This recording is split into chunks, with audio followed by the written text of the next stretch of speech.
కాంగ్రెస్ ప్రభుత్వం తీసుకొస్తే మన జీవితాలు బాగుంటాయి అనే దృక్పథంతో ఆలోచించి ఇవాళ రాష్ట్ర ప్రభుత్వం ఏ విధంగా ప్రమోద చెప్తామో కేంద్ర ప్రభుత్వం బీజేపీ కూడా అదే విధంగా మతం మతాన్ని ముందు తీసుకొచ్చినటువంటి వారిని పక్కన పెట్టి ఒక లౌకికత్వాన్ని మతానికి పక్కన పెట్టి మనిషికి గౌరవిస్తూ కులానికి గౌరవిస్తూ మతానికి గౌరవిస్తూ మానవత్వానికి గౌరవిస్తూ ఇలా కేంద్ర ప్రభుత్వం ఏర్పడాలంటే అది కేవలం ఇదే కుటుంబంలో ఉన్నటువంటి కాంగ్రెస్ ప్రభుత్వం ఏర్పడాలని చెప్పేసి కూడా మీ అందరూ తెలియజేస్తుంది.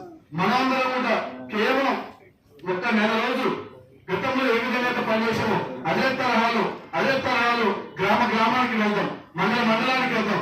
మనకు తోచినంత ఒక కుటుంబంతో మాట్లాడినా కానీ ఒక ఓటు పడుతుంది, ఒక గ్రామానికి వెళ్ళి ఒక 10 మందితో మాట్లాడినా కానీ ఒక 5 ఓట్లు పడుతుంది.